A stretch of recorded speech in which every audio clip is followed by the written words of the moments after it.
अस्सलाम वालेकुम वरहमतुल्लाहि वबरकातुहू। सबों को मेरा आदाब। ऐसे भी आज मुझे बोलना नहीं है, 4 मिनट ही बोल के बात ख़त्म करेंगे। ये आज मौलाना नुल्ला जावेद साहब का हम शुक्रगुजार हैं कि उन्होंने मेरे ऊपर उन्होंने किताब लिखी। और आप तमाम लोग, जो लोग गांव-गांव से आए हैं, हर ज़िले से आए हैं, ख़ास करके मेरे गांव के लोग आए हैं जिन्होंने मेरा बचपन देखा है, बचपन में खेलते देखा है, बदमाशियां करते देखा है, वो सारे लोग यहाँ आज मौजूद हैं। और स्टेज पर जो है हमारे बड़े भाई और हम सब के गार्जियन मोहम्मद अदीब साहब, जो उनकी सरपरस्ती हमेशा हमारे सरों पे रहा है, और मौलाना अनीसुर रहमान कासमी साहब। जब भी कौमी एकज़ाती की बात होती है या मुझे इस तरह का, आप समझ सकते हैं कि बंगाल में एक मुस्लिम इंस्टीट्यूट हॉल है। जब कौमी एकज़ाती पर हम काम कर रहे थे तो मथुरा, काशी, अयोध्या से 450 साधु संत हिंदू मुस्लिम एकता के लिए उस प्रोग्राम में शामिल थे, जिसमें अनीसुर रहमान साहब भी थे। तो जिस तरह उर्दू के लिए हमने जब दिल्ली के जंतर मंतर पर अनशन पर बैठे थे तो वहाँ पे उर्दू के लिए हवन हो रहा था। आज कुछ लोग कहते हैं कि उर्दू मुसलमानों की ज़बान है, मैं तो कहता हूँ कि उर्दू हिंदुस्तान की ज़बान है।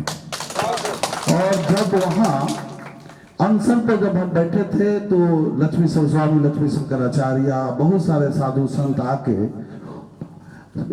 बंगाल में उर्दू को दूसरी सरकार की ज़बान का दर्जा दिलाने के लिए हवन हो रहा था। उस वक्त के जो मीडिया ने जो दिखाया, एक हेडलाइन चल रहा था कि अगर किसी को गंगा जमुनी तहजीब अगर देखना है तो जंतर मंतर पर जाके देखो, कि एक ज़बान की तहफ़्फ़ुज़ और उसकी बका के लिए सब लोग एक साथ खड़े हैं। मैं ये कहना चाहता हूँ कि उर्दू हो या हिंदी, दोनों हमारी भारत का साझा विरासत है। हम लोगों को अगर उर्दू मेरी माँ है तो हिंदी हमारी मौसी है। लोग कहते हैं कि मरे माई जिए मौसी, बिहार में लोग कहते हैं। तो जितनी मोहब्बत अपने माँ से होती है उतनी ही मोहब्बत अपनी खाला और अपनी मौसी से होती है। तो मेरे लिए एक हाथ में अगर उर्दू है तो दूसरे हाथ में हिंदी है। और यही वजह है कि हम लोगों ने एक इदारा कायम किया, उर्दू हिंदी एकेडमी, कि अब अगर भारत में अगर लड़ना है तो दोनों जबान के लोगों को एक साथ होकर अपनी जबान की तहफ़्फ़ुज़ और उसकी बका की जंग लड़नी होगी। मैं आपको बताना ये चाहता हूं कि अंग्रेजों ने जिस तरह जबान के बुनियाद पर हिंदुस्तान में हिंदू मुसलमानों को बांटने की कोशिश किया, वो सिलसिला आज भी जारी है। मगर मैं ये कहना चाहता हूं कि अगर उर्दू जबान के गेसुओं को अगर किसी ने संवारा है और उर्दू जबान के लिए किसी ने अपनी शहादत दिया है धरना पर, तो नारायण पांडे कानपुर में उर्दू के लिए धरने पर अनशन पर बैठे थे। नारायण का 7वां दिन था और वो 7वां दिन जब सरकार उनकी बात नहीं मानती है तो अपने आप को उसी जगह उनकी मौत हो जाती है वो अनशन पर। यह है उर्दू की कुर्बानी। कौन कहता है कि उर्दू मुसलमानों की जबान है? मैं तो कहता हूं कि उर्दू गांधी, नेहरू सबकी जबान है। ये जबान किसी कौम का नहीं होता, किसी मजहब का नहीं होता। अगर हिंदी से उर्दू को निकाल दिया जाए तो हिंदी बेमानी हो जाएगा। अगर उर्दू से हिंदी को निकाल दीजिए तो उर्दू बेमानी हो जाएगा। तो हम सबों को यह अहद लेना पड़ेगा कि हम सब, और इससे 2 फायदे होंगे। जबान के बुनियाद पर आप इकट्ठे हो सकते हैं। मुसलमान में भी कोई बरेली है, कोई देवबंदी है, कोई वहाबी है, कोई शिया है, कोई सुन्नी है, जात के नाम पर हम बैठ जाते हैं। बंगाल में अगर इस तहरीक कामयाब हुई तो जबान के बुनियाद पर पूरे बंगाल के मुसलमानों ने, हिंदुओं ने एक साथ होकर नो उर्दू नो वोट का नारा दिया। उर्दू नहीं तो वोट नहीं। और 34 साल की हुकूमत को जाना पड़ा। आज बिहार में इसकी जरूरत है कि आप 2 दोनों जबानों की हिफाजत के लिए। देखिए ये जबान, जो कौम अगर दुनिया से अगर किसी कौम को खत्म करना हो तो उसकी जबान को खत्म कर दो।